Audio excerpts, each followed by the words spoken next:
Estamos en la segunda mitad de la quinta clase sobre la justificación por fe. Muy bien, estamos en la página 40. La perspectiva del apóstol Pablo acerca de la justificación esencialmente es la misma que los autores del Antiguo Testamento. En su obra maestra acerca de la justificación por fe, en los capítulos 1 a 5 de Romanos, y acerca de la justificación por fe, más nada, en los capítulos 1 a 5 de Gálatas. Y acerca de la justificación revelada que se encuentra en la unión con Cristo, el apóstol Pablo resume la forma en que Abraham y David fueron justificados como ejemplos de nuestra justificación. También demuestra en aquellos textos como el pacto mosaico, el don de la ley, hicieron más evidente la necesidad de la justificación por la fe. Ok, ¿cuál es el propósito de la ley de Dios? ¿Por qué envió los 10 mandamientos? Y me explico. Dios justificó a Abraham más o menos ¿en qué año? 430 años. Antes de la ley, no. Antes de la ley. Antes de la ley. Antes. Y luego Dios le reveló o le dio su ley en forma oficial a Moisés, principalmente en los 10 mandamientos y en docenas de exposiciones, explicaciones, aplicaciones de los 10 mandamientos. ¿Y qué pasó? ¿Por qué lo hizo? Si Abraham ya quedó justificado por fe, porque le dio a su pueblo la ley. Para llevarnos a Cristo, para mostrar que somos pecadores. Ok, rápidamente, como 4 motivos. Para guiarnos.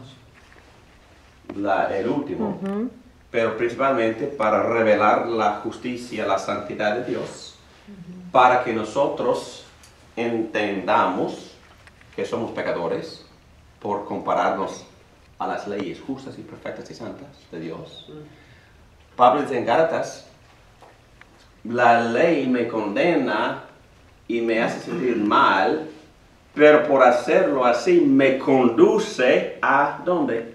A Cristo. A Cristo para pedirle misericordia. Entonces la ley sirve para empujarme a Cristo. Y luego la ley, después de ir a Cristo, y escucho la voz justificado, perdonado, aceptado, favorecido por Cristo, por su obediencia. Ahora vuelvo a la ley y como dice David en Salmo 119, la amo. Ya no me da terror. La amo y quiero obedecerla. ¿Por qué? Porque estoy justificada. Estoy justificado y la ley me sirve como que Como ayo. como ayo y como guía para que el apóstol Juan dice varias veces, el amor consiste en esto, obedecer los mandamientos de Dios. No tenía otros dioses, no creando imágenes, no tomando en mano su nombre, honrando a mis padres, guardando el día del Señor, no cometiendo adulterio, no mintiendo, etcétera, etcétera, etcétera. ¿Ya me explico? Entonces, la ley me sirve como una guía para amar. Y si yo quiero saber lo que es amar, si yo quiero estructura, definición, sabiduría, guía, leo la ley. Leo las aplicaciones de las leyes. En Proverbios leo las aplicaciones de las leyes que se encuentran en la segunda mitad de cada carta del apóstol Pablo. ¿Me entienden? Entonces, la ley no me salva, no me justifica, no me santifica, pero Dios, por el Espíritu Santo, toma la ley y la escribe en mi corazón y me da otra disposición, otra actitud, y ahora agradezco mucho la ley de Dios porque me sirve para ayudarme a amar. Voy a predicar el domingo que viene sobre la pureza sexual.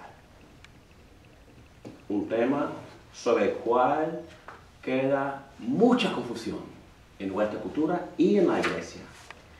Hay que estudiar lo que en verdad significa el mandamiento cuando dice no cometerás adulterio. ¿Qué es adulterar? Es diluir, Es lo que significa la palabra. Entonces, si en verdad voy a amar a mi esposa, si voy a amar a mis hermanas en este cuarto, tengo que ir a la ley, y la ley me sirve no para condenarme, sino para guiarme a cómo no diluir en mis relaciones. Y si comprendo la ley, yo puedo amar con más efectividad. Si ignoro la ley, quizás puedo, pero no con exactitud, no con precisión, no con definición, no con sabiduría. El Espíritu Santo siempre usa la ley como guía, no como mandato, no como carga, sino como guía para ayudarme a amar. ¿Ok? Muy bien. Vamos a seguir adelante. La ley sirve para hacerme entender, aquí tenemos el pecado y la culpa ante la ley. Las personas no religiosas, ¿ellos tienen ley? Sí, ¿Dónde? escritas en el corazón. Escrita en sus corazones. En Romanos 2, 12 a 15, hemos leído estos versículos varias veces, pero dice en la última oración, estos muestran que llevan escrito en el corazón lo que la ley exige, como lo atestigua su conciencia, pues sus propios pensamientos algunas veces los acusan y otras veces los excusan. Bueno, la semana pasada tocamos este tema de la conciencia.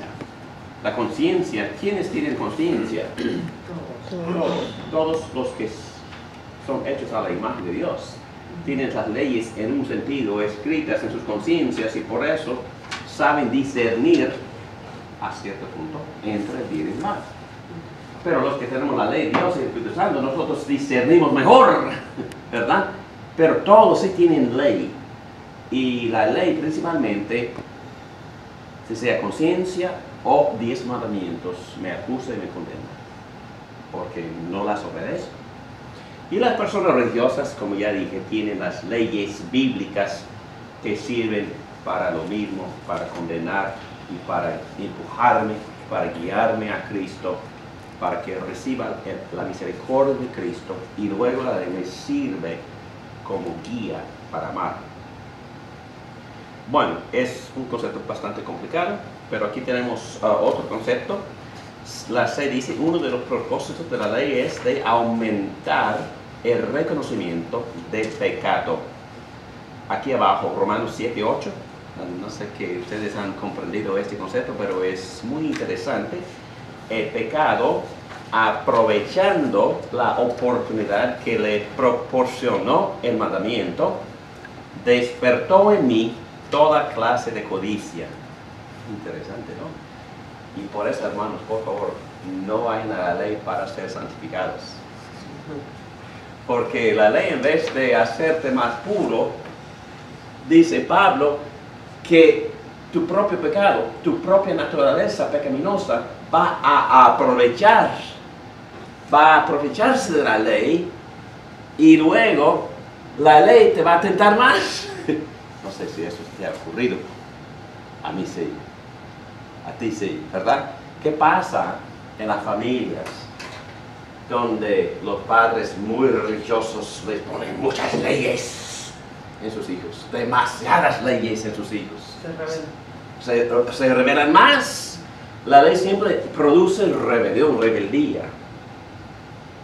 Y por eso es importante reconocer. Yo tuve una conversación con dos bellos jóvenes la noche del concierto, y los he conocido desde su nacimiento, y ya tienen como 15 años,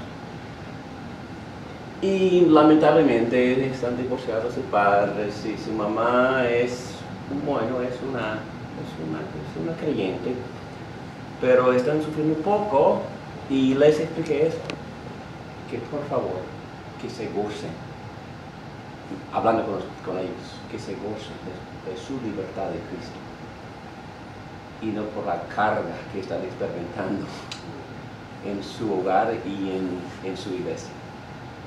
Y porque los conozco y tienen caracteres dulces, disposiciones preciosas, pero están perdiendo paciencia y quieren salir ya de la fe. ¿Por qué? Por la ley. Por la ley. La ley puede llegar a destruir, no salva, condena y hace que los jóvenes corran y no hacen caso. Y por O sea que la ley me da apetito al pecado. apetito al pecado. Y no estoy hablando de que la ley no tiene ningún propósito. No hablo en contra de la ley para nada, porque tiene sus 4 propósitos. Pero sí hablo en contra de la ley como algo que salve. Hablo en contra de la ley como algo que santifique. No, el Espíritu Santo nos santifica en Cristo. Y la ley me sirve como guía. Y bíblicamente hablando, obedecemos los 10 mandamientos y sus aplicaciones en el resto de la Biblia. Pero la tendencia aún de los padres cristianos, que toman muy en serio estas cosas, es crear más leyes, y más estructura, y más carga, cosas más pesadas. ¿Qué es lo que dijo Jesucristo a los fariseos? ¿Qué dijo Pablo a Pedro? Tú ni pudiste cargar lo de los fariseos, lo que tú estás poniendo en los gentiles. Stop it. Párate. Pablo mismo dice, la ley que fue buena me mató. Sí, la ley mata. Y no estoy hablando en contra de la ley, porque el apóstol Pablo dice que la ley es santa, perfecta y espiritual. Es decir, toca los asuntos del corazón, toca las actitudes, las disposiciones, pero nos confundimos, no salva ni santifica. Y no es motivo, ¿verdad? No exactamente, porque el motivo realmente es Cristo mismo. Es Cristo mismo. No motiva para nada. No. Pero hay que tener cuidado, porque la ley es perfecta, santa, espiritual. Y la ley sirve, la ley revela la justicia, la santidad de Dios. Entonces, por favor, no hable en contra de la ley. No, estoy hablando en contra del mal uso. Del mal uso de la ley. Ok, muy bien. Gálatas 2:21. No desecho la gracia de Dios. Si la justicia se obtuviera mediante la ley, Cristo habría muerto en vano. Me gusta mucho ese texto. Porque los judaizantes, ¿qué estaban diciendo? Pablo andaba predicando la justificación por fe. Y vinieron los judaizantes diciendo, oh, qué bueno, nos justificamos por fe, pero no es suficiente. Hay que obedecer ciertas leyes ceremoniales, otro legalismo, otra ceremonia para ser justificados. Y Pablo dice que, ok, está bien. Entonces Cristo murió en vano. Cristo fue el tonto más grande.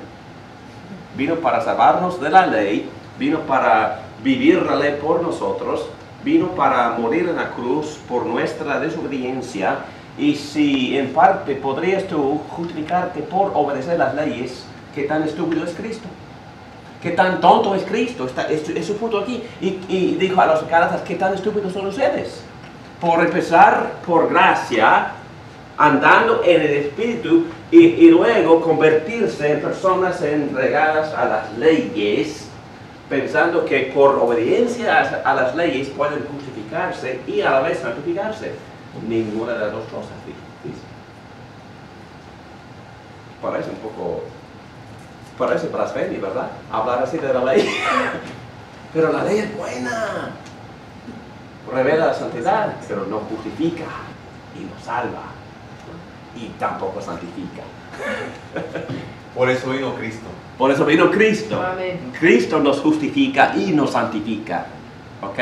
La ley hay que leer. Voy a predicar sermones sobre las leyes, pero no para justificarlos ni para santificarlos, sino como guía. El domingo que viene voy a, con mucha delicadeza, tomar las leyes acerca de la pureza sexual y voy a tratar de inculcar en el pueblo de Dios esta guía para que nosotros sí podamos amar y nuestros jóvenes puedan aprender a amar a sus compañeros y compañeras en esa área. Y vino Cristo a hacer una obra al 100% y no al 98.5%. Exactamente.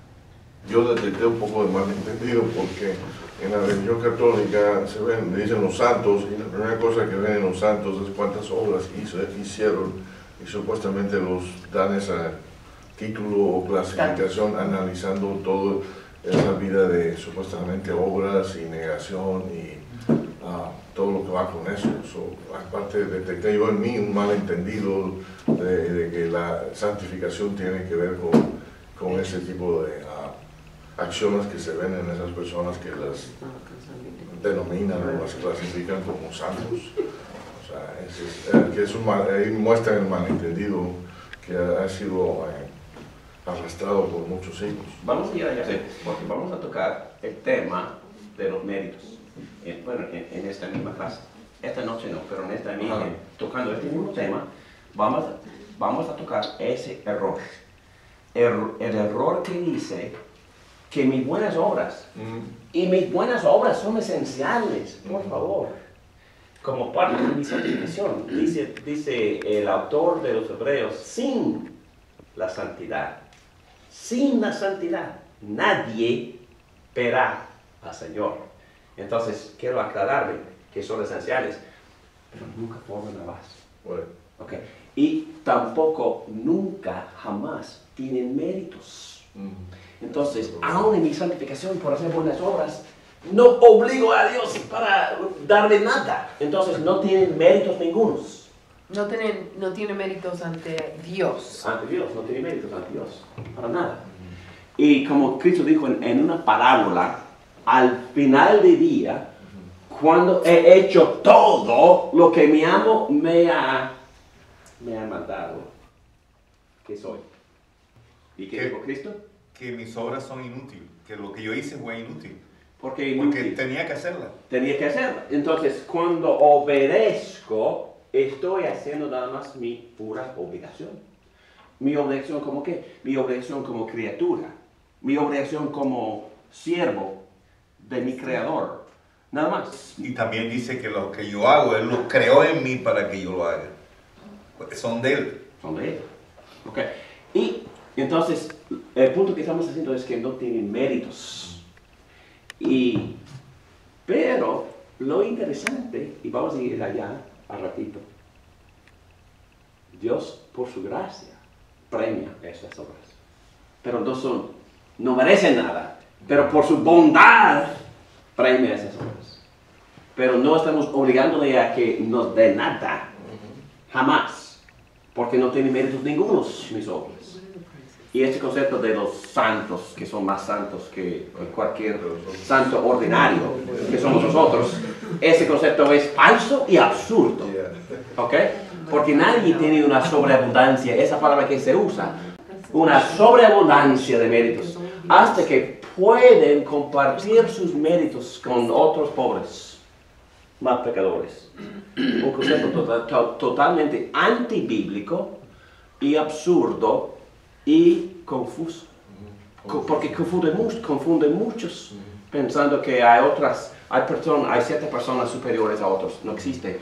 No hay ninguna persona en ese cuarto superior a otra persona, en ningún sentido de la palabra, ni moralmente, ni religiosamente, ni en sus obras creadas por el Espíritu Santo, ni por su posición. La posición del pastor es puro servicio, nada más. No es una posición de superioridad para nada. Entonces, este concepto de niveles es absurdo, antibíblico, anti la fe cristiana. Muy bien, seguimos. Ok, otra vez, el amor de Dios no es la pregunta ni el problema. La pregunta ante la corte no es, ¿cómo puede ser justo Dios y no perdonar a los pecadores? No es la pregunta. Es la pregunta de nuestra sociedad. Sino que la pregunta que le preocupó al apóstol Pablo es la opuesta. ¿Cómo puede ser Dios justo? Si es que sí, perdona. ¿Y la respuesta? ¿Otra vez? Él sí castiga, pero castiga a Cristo. Exactamente. Castigó a su propio Hijo. Se sacrificó a sí mismo. Y Cristo llegó a ser nuestra propiciación. Satisfizo. Cumplió con la justicia. de Dios. Es la cruz que permite a Dios ser recto y justo al perdonar a los pecadores. Y este concepto ya hemos tocado. Esta justicia viene de Dios y se encuentra en Cristo. Filipenses 3:9, Pablo dijo que su deseo era encontrarse unido a Cristo. No quiero mi propia justicia que procede de la ley, sino la justicia que se obtiene mediante la fe en Cristo. La justicia que procede de Dios, basada en la fe. Es dada por Dios, es aprobada por Dios, porque cumple con las exigencias de la justicia de Dios. Cristo asume la responsabilidad del pacto de obras. Pacto de obras. Pacto de obras. ¿Qué es el pacto de obras? Pacto de obras es el pacto que Dios hizo con ¿quién? Moisés. No. Adán.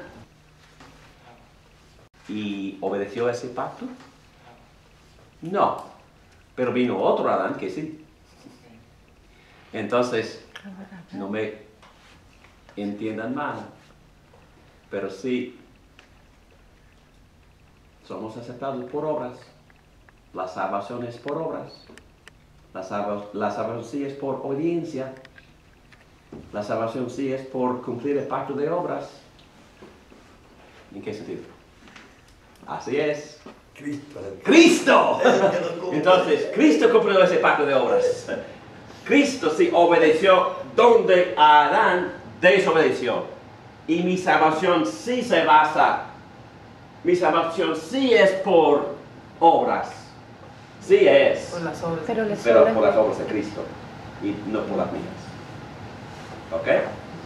Entonces, por eso surgió ese concepto, pacto de obras. Oh, sí, pacto. Acerca del cual falló el primer Adán, pero cumplió el segundo. Muy bien. Se hace asequible a personas a través de la vida, ya tocamos ese tema, vida y muerte de Dios hombre. Ya entendemos, ¿no? ¿Qué parte de la vida aceptamos como base de nuestra salvación? La obediencia perfecta de Jesucristo. Y luego, la muerte propició la justicia de Dios, y por eso Dios me perdona, basado en la muerte de Cristo. Y la justificación número 7 es un libre regalo a aquellos que están en Cristo. Romanos 8:1. Por lo tanto, no hay ninguna condenación para los que están unidos a Cristo Jesús. Y otra vez el apóstol Pablo deseaba encontrarse unido a Él. Dijo, no quiero mi propia justicia que procede de la ley, sino la que se obtiene mediante la fe en Cristo, la justicia que procede de Dios, basada en la fe. Y otra vez, vamos a ir más rápido, número 8, otra vez se ve que este concepto se enseñaba en el Antiguo Testamento, ya tocamos ese tema, y se adquiere por fe. Esta justicia de Dios llega mediante la fe, dice Pablo en Romanos, en Jesucristo a todos los que creen. De hecho, no hay distinción. Muy bien. La justificación es el acto de Dios. Y hemos leído estas definiciones. Pedro, ¿quieres hacerme el favor de leer otra vez esta definición? La justificación es un acto de la libre gracia de Dios, por el cual Él perdona todos nuestros pecados y nos acepta como justos delante de Él. Mas esto solemnemente en virtud de la justicia de Cristo, la cual nos es imputada y que recibimos por la fe únicamente. Perfecto. Entonces, ¿qué parte de esa definición no entiendes?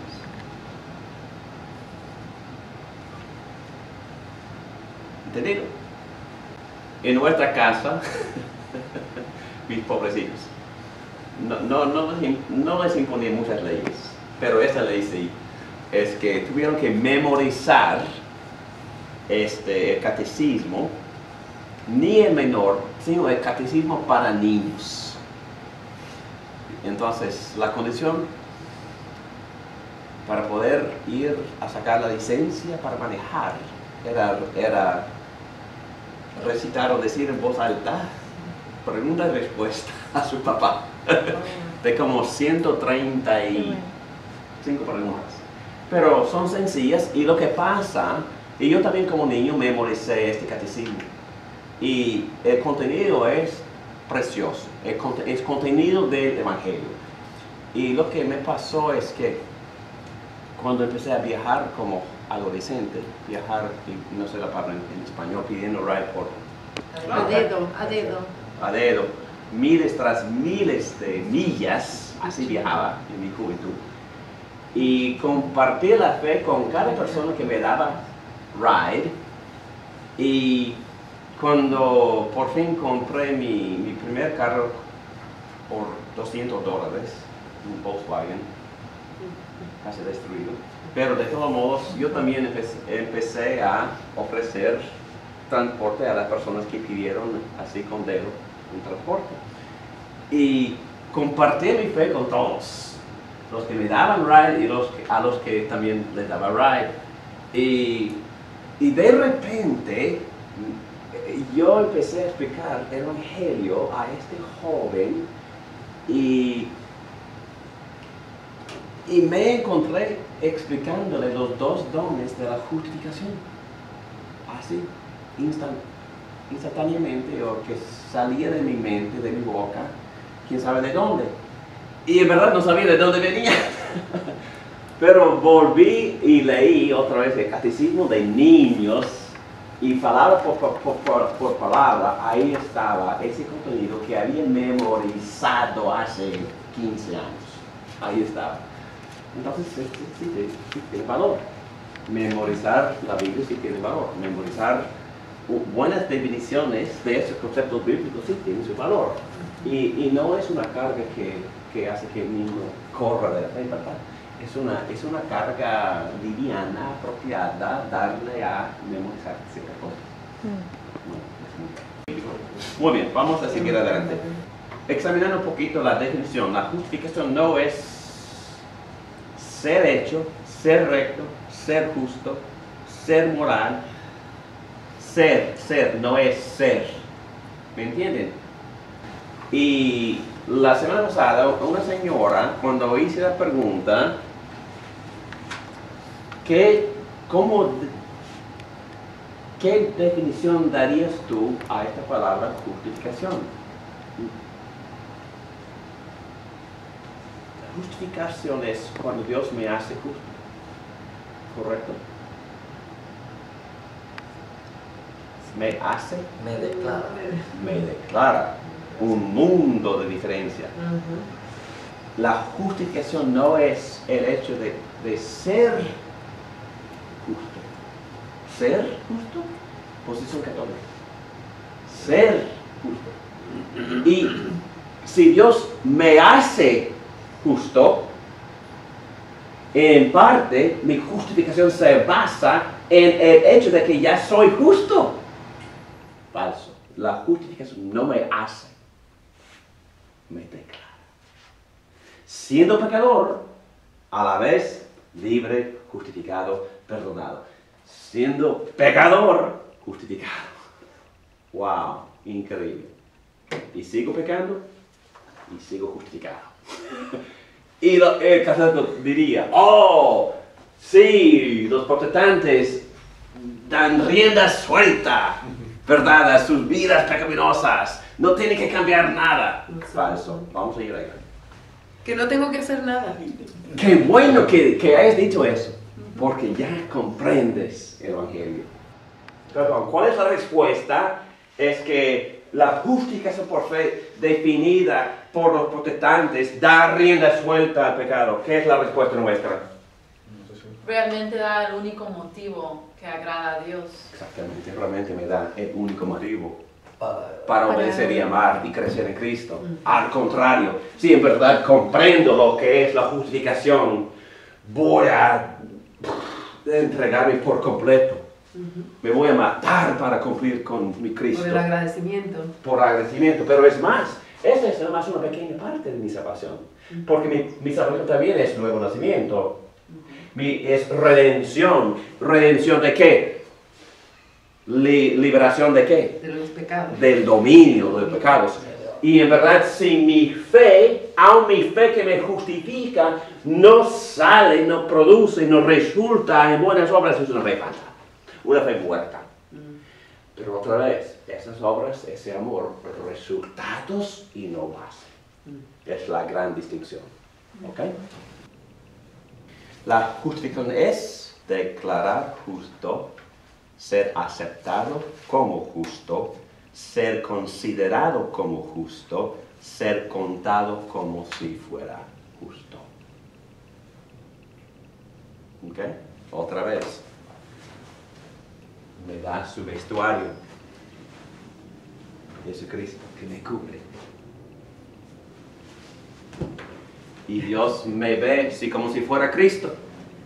Me favorece, me acepta como si fuera Cristo. Porque tengo ¿qué?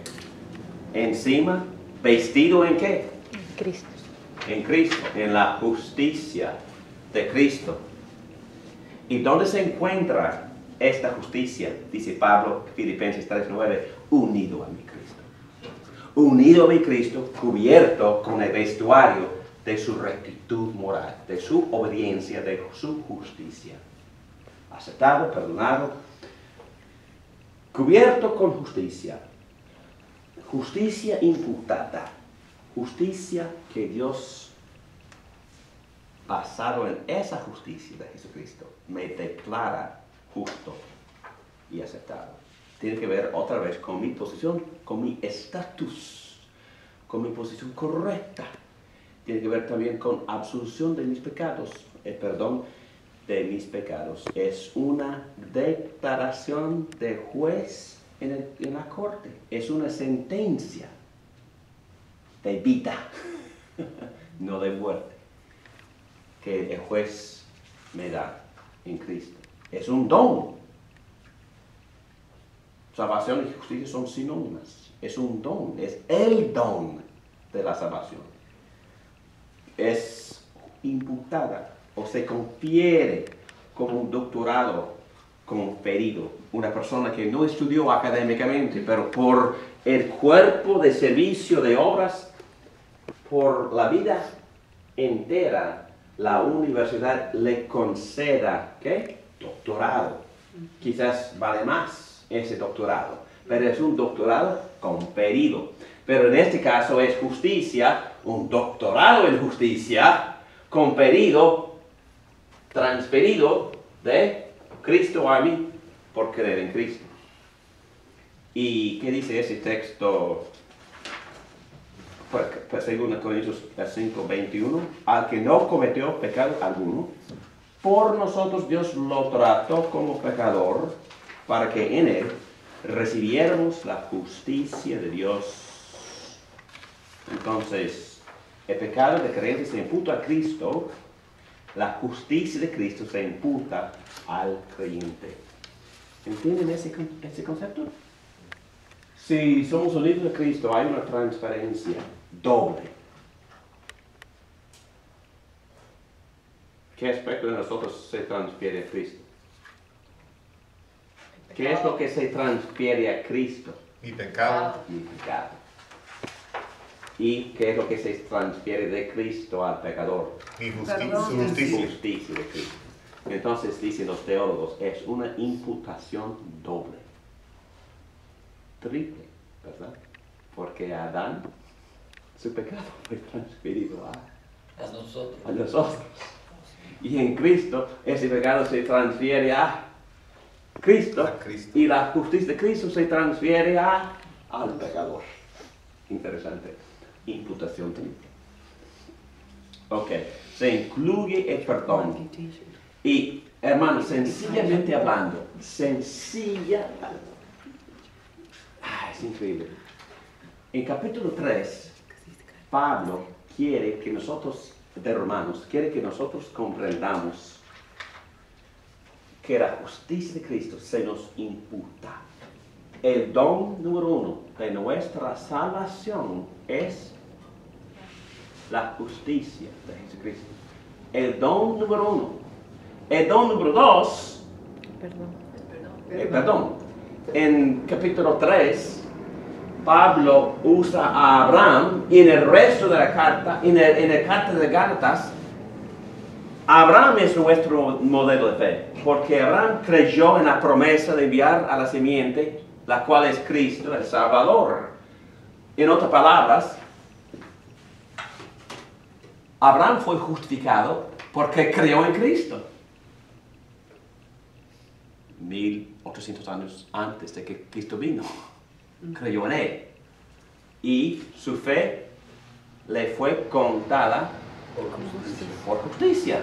Y David Morán, 2000 años después de la muerte de Cristo, por creer en Cristo, su fe le es considerada por justicia.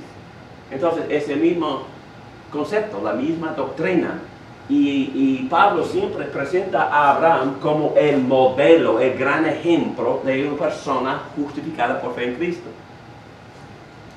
Y presenta a David, el rey David, como una persona, por creer en Cristo, recibe otro don de la justificación, el cual es el perdón de los pecados. David dice lo mismo cuando...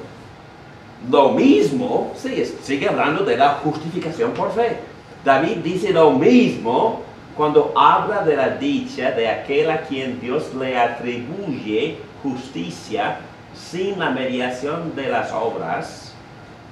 Dichosos aquellos a quienes se les perdonan las transgresiones y se descubren los pecados.